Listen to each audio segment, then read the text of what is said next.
Hello everybody, কালকে CU ইউনিভার্সিটির vice chancellor একটা অ্যানাউন্সমেন্ট করেছে modalities of semester and final semester, কী করে সেমিস্টার এবং ফাইনাল সেমিস্টারের এক্সাম না নিয়ে ম্যানেজ করা যায়। তো obviously academic session cannot wait for such a longer period of time, তা লিঙ্গারিং করানোর আর কোনো প্রশ্নই আসে না। তা এইভাবে নম্বর দিচ্ছে 80% for the weightage average for past exam, যেটা মার্কস পেয়েছো, আর 20% অন ইন্টারনাল বেসিস। ইন্টারনালে 20 মার্কস এগুলো কলেজ দিয়েছে, সেই বেসিসে তোমাদের সেমিস্টার কভার আপ করে দিচ্ছে।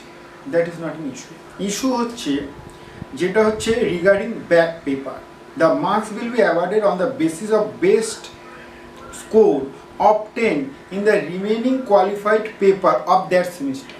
মানে আমি যদি থার্ড সেমিস্টারে থাকি, বিং এ কমার্স স্টুডেন্ট, এটার মানে দাঁড়ায় যে আমি যদি অ্যাকাউন্টসি বা আইএফএসসি ইন্ডিয়ান ফিনান্সিয়াল সিস্টেমে সাপ্লি খেয়ে থাকি এবং কর্পোরেট লতে আমি যদি 70% মার্কস পাই, এটার মানে তাই দাঁড়ায় যে আমার ওইটা মার্কস ওখানে কপি পেস্ট হয়ে যাবে। ওখানে ওই সেমিস্টারের রিমেনিং যে পেপার আছে তার মধ্যে যেটা বেস্ট হবে সেটা পেপার। তা ভাই, যারা পরিশ্রম করে প্রত্যেকটা সেমিস্টার পাস আউট করলো, হোয়াট ইজ দেয়ার এরার? তাদের কি ভুল কাজ করে ফেললো? এখানে ক্লিয়ারও করেনি কোন ব্যাক পেপার কোন সাপ্লির পেপার, এবং অনার্স পেপার আর পাস পেপার থাকে যারা অনার্স আছে, তার মানে কি পাসে যে নম্বর পেয়েছে সেটাই অনার্স পেপারে ঢুকিয়ে দেবে? পাসের পেপারে অনেক সময় অবজেক্টিভ বেস কোশ্চেন হয়, অনার্স পেপারে অনেক সাবজেক্টিভ বেস কোশ্চেন হয়, অনেক কিছু লিখতে হয়। তাহলে এখানে ওই হিসাবে যদি ইভ্যালুয়েট করে দিয়ে দেয় তাহলে রং ইভ্যালুয়েশন হয়ে যাবে। Tick mark versus in details exam, মানে অনার্স পেপার অনেক ডিটেলসে এক্সামিনেশন হয় আর পাস পেপার তো টিকমার্ক হয়। তাহলে সেটার মার্কস যদি ওখানে কপি পেস্ট হয়ে যায়, is there any justification of this? কেন এই স্টেটমেন্ট থেকে বোঝাও যাচ্ছে না, আমি হয়তো ভুল হতেও পারি, আমি বুঝতে হয়তো ভুল করতে পারি। তো without any confrontation you can pass your necessary comment যে এটার কারেক্ট ওয়ে অফ থিঙ্কিংটা কী। I may be wrong. এবং তাতে যারা সাপ্লি খেয়েছিল অলরেডি অন্য সেমিস্টার, এই সেমিস্টার তো পাসই করে দিচ্ছে, তারা ফোর্থ সেমিস্টার বা থার্ড সেমিস্টারে যারা সাপ্লি লিস্ট অফ সাপ্লি ছিল, তারা তো এনজয়মেন্টে আছে, ফুল অফ জয়। আর যারা পুরো সেমিস্টার ক্লিয়ার আপ করেছে তারা একটা ডিপ্রেশনে চলে গেছে, ডিসহার্টেন্ড হয়ে গেছে, হওয়াটাই স্বাভাবিক। এবার যদি ডিসহার্টেন্ড হয়ে যায় এরা জয় করে, যারা ডিসহার্টেন্ড হয়ে গেছে তাদের একটা বলতে পারি, it is not the end of the world. আরও অপশান আসবে, আরও অনেক কিছু করতে হবে। নম্বর দেখে এই সিচুয়েশনে কেউ বিচার করতে যাবে না তোমাদের quality will be justified or it will be evaluated on the basis of your knowledge। ইন্টারভিউতে রেজাল্টের মার্কস দেখে, ইন্টারভিউতে তোমার বিকমে কী মার্কস পেয়েছো দেখে, তারপরে যে কোশ্চেন করে না এটা তো না, ইন্টারভিউ তো কোশ্চেন করে, ভাইভা বসিত হয়। তা ভাইভা বসিতে কে ক্র্যাক করতে পারবে? Knowledgeable candidate. আর ওখানে তো এরকমভাবে সাপ্লি ক্লিয়ার করে দেবে নাকি? আর যার নলেজ ইন ডেপথ নেই সেখানে কোম্পানিতে 90% পেলেও কেউ নেবে না, কেননা তার সার্টিফিকেটে বা ডিগ্রিতে 90% লেখা থাকা মানে না যে কোম্পানির টার্ন ওভার একদিনে বেড়ে যাবে বা এক বছরের পর বেড়ে যাবে। টার্ন ওভার বা ওর সেলস বাড়ানোর জন্যে that candidate should have some skill, innovative skill, should have knowledge to give input to that company সেই অনুযায়ী অ্যানালিসিস করে। তাই জন্য আমি যারা নম্বর কম পেয়েছো ডিসহার্টেন্ড হওয়ার কোনো দরকার নেই। এবার আসি যারা এনজয়মেন্টে আছো, এবার যারা পাস আউট করে গেলে এইভাবে যদি হয়, অ্যাপ্রুভও করে দিয়েছে হয় দেখছি, তাহলে তো ডিভাস্টেটিং সিচুয়েশন তোমার। কারণটা হচ্ছে তোমরা ম্যাথ পরীক্ষার জন্য অ্যাপিয়ার করবে, ম্যাথ পরীক্ষা দিতে ক্যাট পরীক্ষা, ম্যাথ পরীক্ষা, কম্পিটিটিভ পরীক্ষা, ওখানে তো আর সাপ্লি ভেবে হবে না।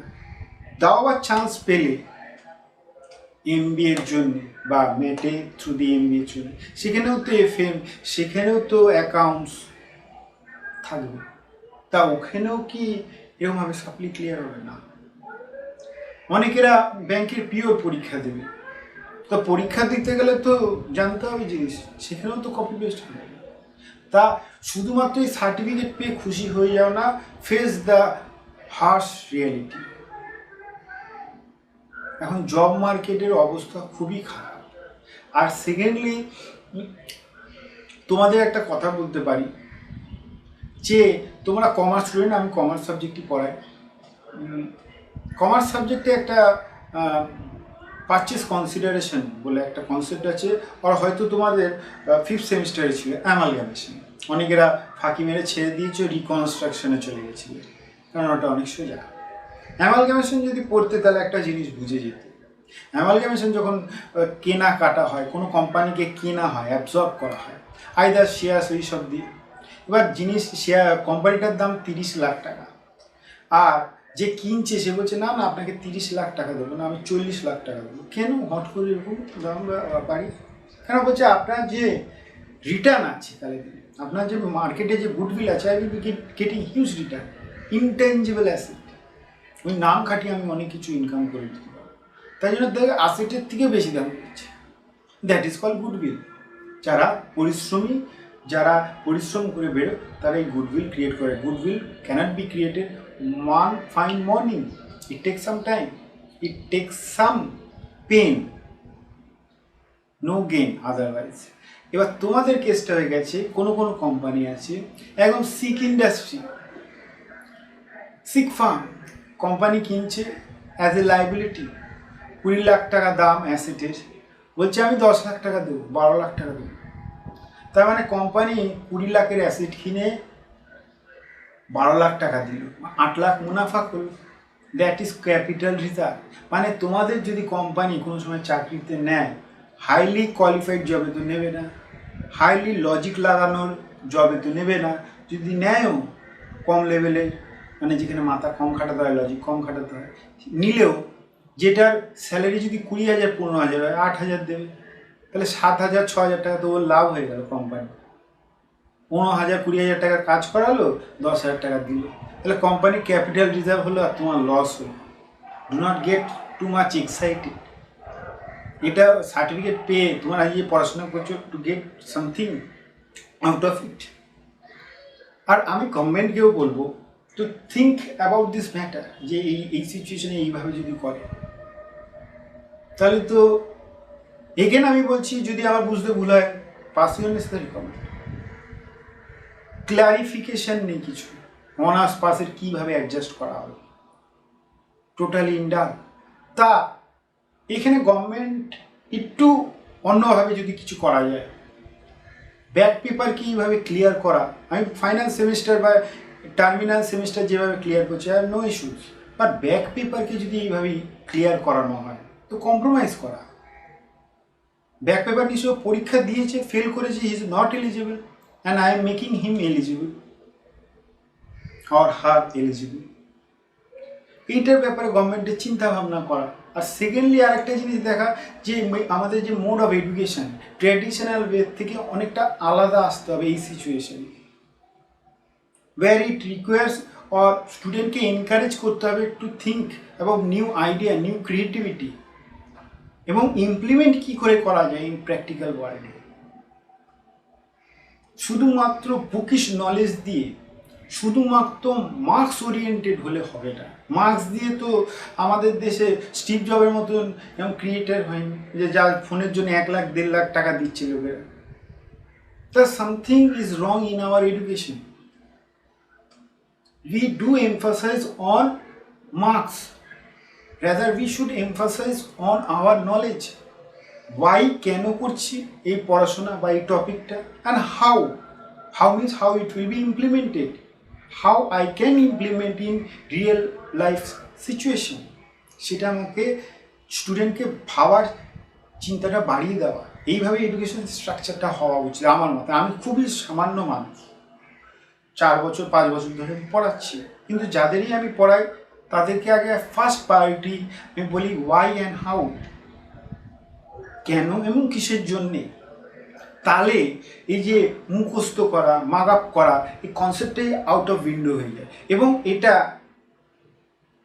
সারা জীবনের জন্য মাথায় আনকনসিয়াস মাইন্ডেও লেগে থাকে এবং যখন যখন সিচুয়েশন আসে তখন তখন অ্যাপ্লাই করতে পারে।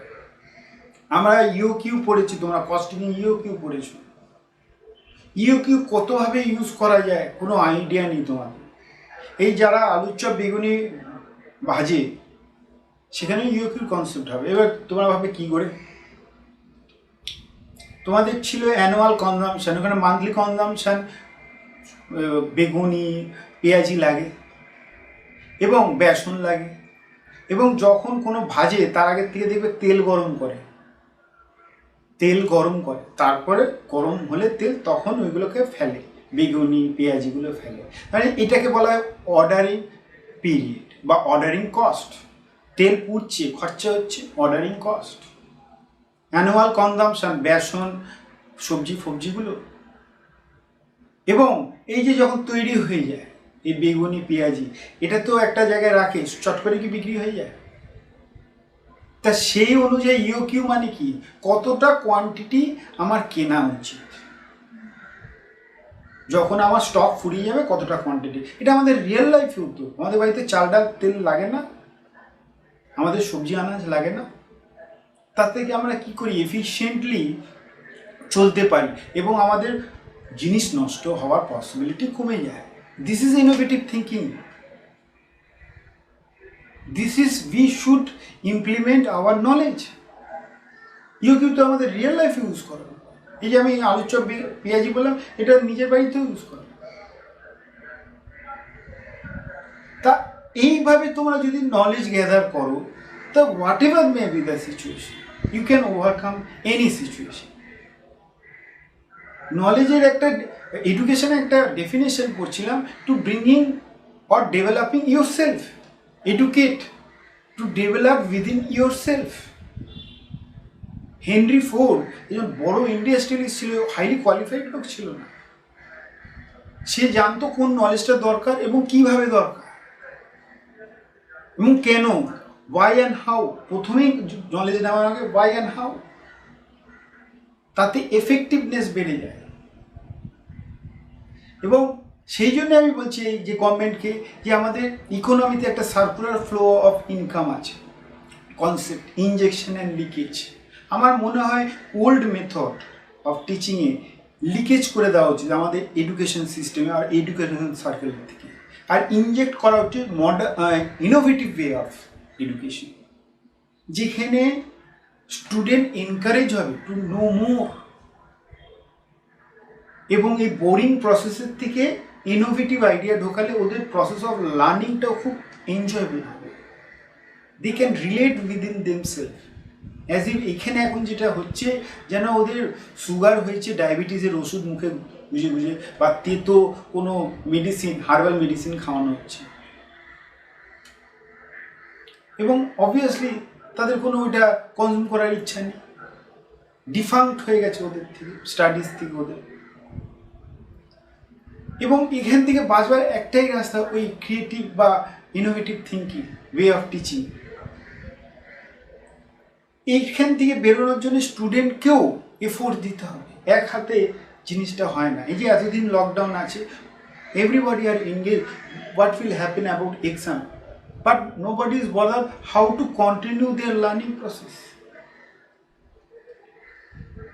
তা লার্নিং করার মানেটাই তো নলেজ গ্যাদার করা, এক্সাম তো সেকেন্ডারি ইস্যু।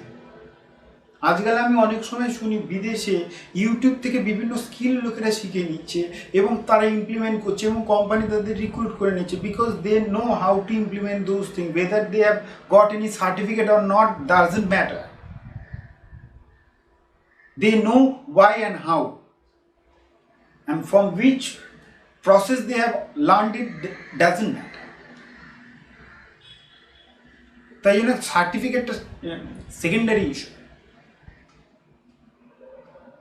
এবং যখন কোনো স্টুডেন্ট অ্যামাজন ফ্লিপকার্ট থেকে জামা প্যান্ট কেনে বা ঘড়ি কেনে বা মোবাইল কেনে বা জুতো কেনে, কিছু ডিফেক্ট হলে বা ওদের টেস্ট অ্যান্ড প্রেফারেন্স না হলে কী করে, রিটার্ন, 15 দিনের মধ্যে রিটার্ন, তো বাবা তোমরা 3 বছর 4 বছর বয়স থেকে এই বোরিং এডুকেশন সিস্টেমকে কম্প্রোমাইজ করে চলছো 25 বছর অবধি।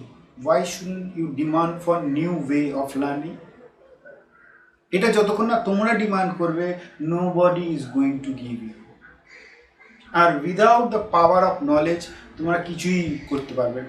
নলেজ মানে শুধুমাত্র বই পড়া না, নলেজ মানে যে গিটার শিখে দ্যাট ইজ অলসো নলেজ, যে আঁকে সেটাও নলেজ, যে সাইকেল চালাচ্ছে সেটাও নলেজ, স্টান্ট করছে সেটাও নলেজ।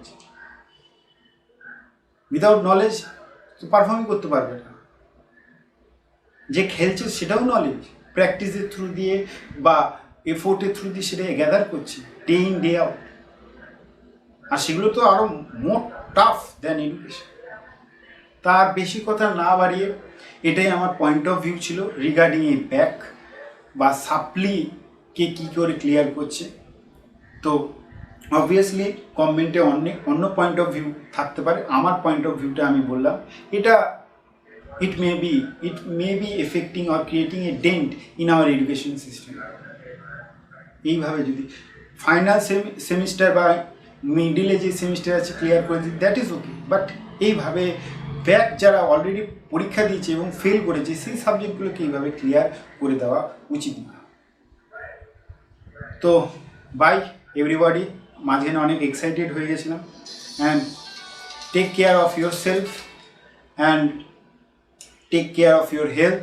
এবং হেলথ যদি ভালো থাকে তাহলেই value of money and value of marks দুটোই অ্যাপ্লাই করতে পারবে। সেটা আমি খুব মেনে চলি। তো স্টিল দেন, গুড বাই।